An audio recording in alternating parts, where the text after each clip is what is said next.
be intricately involved with this process. They're still going to be very, very important to us, but they may have a different function, and it's going to be more of a mentorship, talent evaluation, being able to go ahead and screen people and see how they're doing. Maybe we'll do some video content in terms of how they're doing their private and group lessons.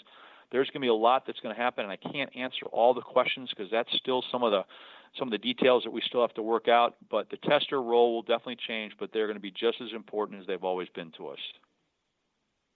So the format going from 12 hours continuing education to 15, you can do that in many different forms, attending USPTA convention, studying video, or writing a book. Just school us on what are the complement, what are the additional things somebody can do, for example, to fulfill those extra credit. Yeah, Sekou, thanks. It's a really good point. You don't have to have necessarily tennis education in order to have that education qualify. Any education is education. You could take a sales course. You could take an accounting course, CPR course, AED course. You could go to a sales management training program that maybe your club is going to send you to. There's all kinds of different educational options. And the only thing is that we just don't know about it. So once a pro goes through that education, or maybe there's training that their company does, we just need to know about it. We need to know what the syllabus is. We need to know what speakers are. We need to know how long it was.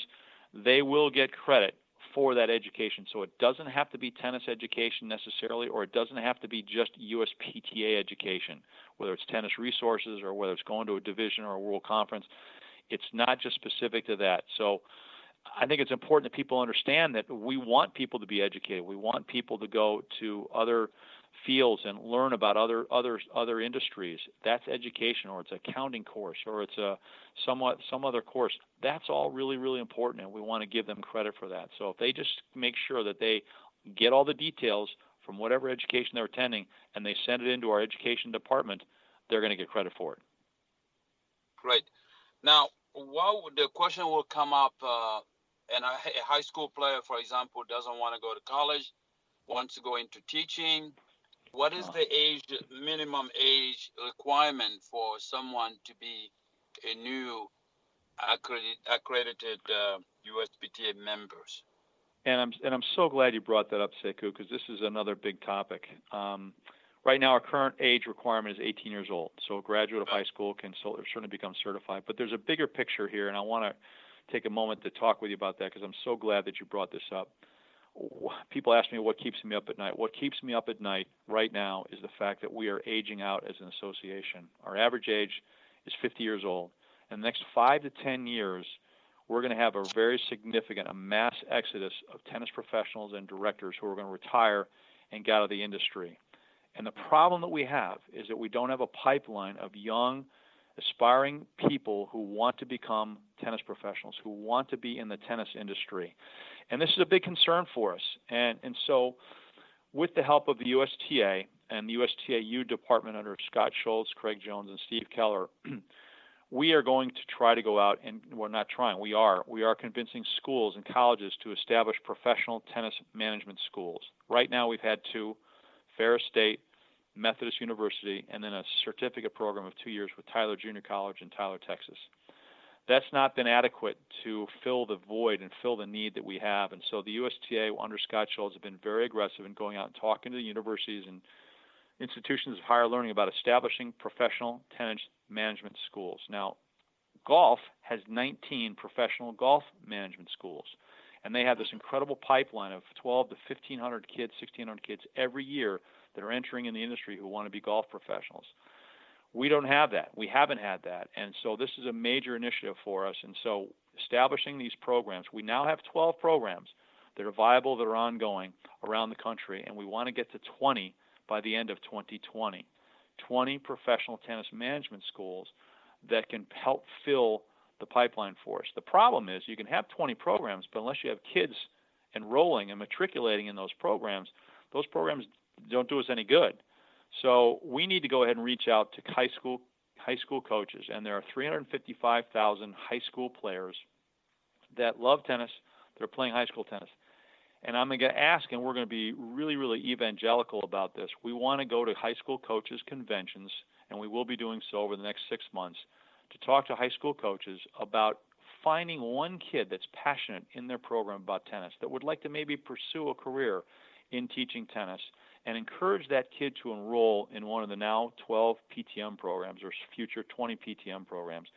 If we could get one kid from every team playing high school tennis to enroll in a PTM program, we are going to have nothing but quality kids coming into our industry in the next 4 to 5 years.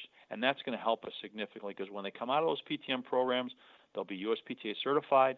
They will have a lot of knowledge and network about how to run a business and how to run a pro shop, how to run a club, how to run a facility. They're going to be very, very well prepared to enter into our marketplace. And so once they graduate from a PTM program, they'll be USPTA certified. They'll come into the USPTA. They'll learn the business from at a club or at a facility, park and recreation department or a commercial facility. And then they can decide, well, now that I'm in here, now that I'm in the industry, what are the different pathways that I could choose? Do I want to be a director of tennis somewhere? Do I want to be a general manager of a club? Do I want to be a high performance specialist, or do I want to be a 10 under tennis specialist? Do I want to go work for a manufacturer? Do I want to be a high school coach or a college coach?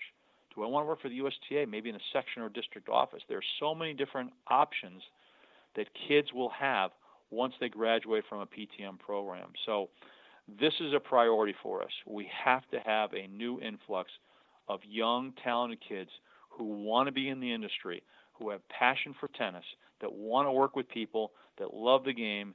That is going to be a real big priority for us. So it's the accreditation, that's huge for us, and the PTM students and getting PTM schools having an active enrollment and having good quality kids coming in. That's the second priority, and it's like 1 and 1A. They're both the same. They're both important to us, but now you understand how important it is that we have this pipeline of people, because there's so many of us that are going to be leaving the industry in the next 5 to 10 years, and we've got to fill that void. Great point. On that subject, John, I have a question for you. What is your intake on age progression, such as red ball, orange ball, and green dot? In the past, USPTA was created in 1927. We didn't have that, but now, what is your intake on that? Look, I know there was a lot of pushback and feedback from existing USPTA professionals about player development, about junior development, whether it was right for them to start on, short courts with lighter rackets and low compression balls. And I know, and that was back in the day in 2014 and 2015 when the program was first really rolling out. Here we are in 2019, and it's almost standard practice. I mean, you've got to have 10 under tennis specialists. You've got to have kids or instructors to be able to work with kids, develop their athletic movement, develop their athletic skills, and 10 under tennis with short courts helps them do that. The ball is bouncing at their waist. They have a chance to go ahead and develop the right grips. There's so many good things, positive things about it. I mean, I'm here at the USTA National Campus, and you walk over the National Campus at the Nemours Family Zone, and you see what's happening on those standalone 36 and 60-foot courts, the amount of activity and the amount of skill development these kids are having. We want kids to come into this tennis and be tennis players for life. And unfortunately, we have a leaky bucket in our industry. We have 4 million people coming in every year and 4 million people leaving every year. Unless that first experience with kids is really positive, unless they have a lot of fun, unless they're taught how to go ahead and really enjoy the game and play the game. Let's face it. Soccer. Why is soccer so successful in young ages? Because they put the kids out in the field, they kick a ball into a goal, and they run around. They have a great time.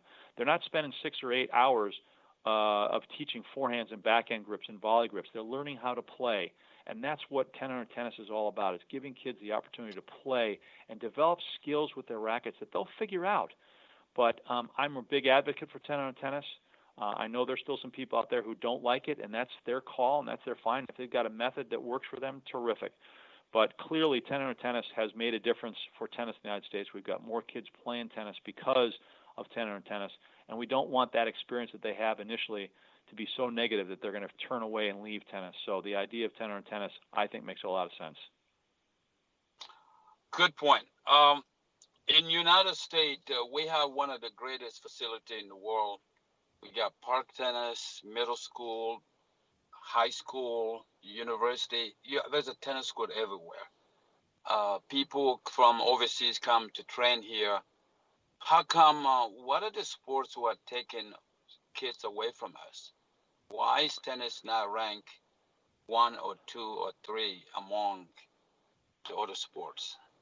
Well, that's a real challenge for us as an industry because clearly the best athletes aren't necessarily playing tennis. They're gravitating to football, baseball, and basketball, and those are the big three sports that we are contending with. But Right. you know what? Quite frankly, our biggest challenge, Sekou, is not the people that are playing other sports. Our biggest challenge is the inactivity pandemic that exists. There are 83 million Americans right now today that don't do one physical activity at all during the entire year. And Right. we have kids, 33 to 34 million kids, that don't have PE in schools, that go home and sit on a computer and look at their phones. They don't know how to interact with kids. They have no athletic skills. They're not developing any eye-hand coordination. Our challenge is to get kids away from the computer, the tablet, their phones, and get them on the court and getting active. When you have 33 or 34 million kids that are inactive and the obesity rates climbing to where they are almost 50% now amongst kids, that's our problem. That's every industry. That's every sports problem. That's it's our not problem. just tennis. You're right. It's every industry. So, getting kids to be more active and just to be able to throw a ball, just to be able to learn how to hit a ball. Kids Right. don't have that opportunity to do that right now, and that's the biggest travesty, I think, with what's happening with the cutting of funding in schools and public schools, et cetera, is that the athletics and arts are being cut back, and that is so important to child development. That's the biggest challenge we have, and I know there are organizations out there that are trying to combat that. But boy, if we could get instead of 80, we can get 34 million of those 30. We get 3 million of those kids into tennis. 10%, we would be happy as heck. Right, John. This is such a good subject, and I would love to have you back. We going toward the end. If you could give your information over the radio lines for people who are interested in doing this new accreditation, how would they get hold of John EMBREE or the USPTA? It's very, very easy, and thank you for the opportunity. And I'm happy. I am maniacal about returning people's phone calls. I'm maniacal about responding to emails. You can count on me getting back with you within 24 hours. So my email address is john.embree, EMBREE @USPTA.org. Our phone number here at USPTA headquarters in Lake Nona, Florida is 407-634-3050. I'd look forward to having a dialogue with anybody who would like to chat with me. You may not necessarily agree with everything that I said, but I really believe, and our board believes, and our executive committee believes, that we are going in the right direction to elevate the standards, which is our mission statement. And I'm really excited about what this is going to mean in the next 3 to 5 years and how we're going to go ahead and bring a brand new group of professionals who are so much better trained and so much more committed to tennis because they now have the education where they can really make a great career out of it. That's what's exciting for me. John, you're such a great person of the industry. In 1 minute, can you conclude? Can you give us a conclusion, please? Well, I kind of just did. That's all right. But this is an exciting time for the industry. Right. We need to create an army of people out there who are going to deliver tennis for entry-level players, both junior and adult players. And we need to have our pros. We all know that the reason why we got in the game is because of some mentor, somebody was a Pied Piper in our community, public park, and we need to have more professionals who are better qualified to deliver the game, and that's what's going to help grow our game. So this is an exciting time, and I can't wait to be a participant in it. Thanks so much for coming to Radio Sekou. Guest today, our great guest was John EMBREE, CEO of USPTA organization, 14,000 member in United States. John, do you mind if we call you back to come and explain more of subject to us? We'd love to have you. I'm happy, Sekou. I'm happy to help in any way, shape, or form. No problem. Thank you so much. Thank you. We learned so much from you today. All the best. Get a hold of John EMBREE for people who want to be part of USPTA. We invite you. Thank you.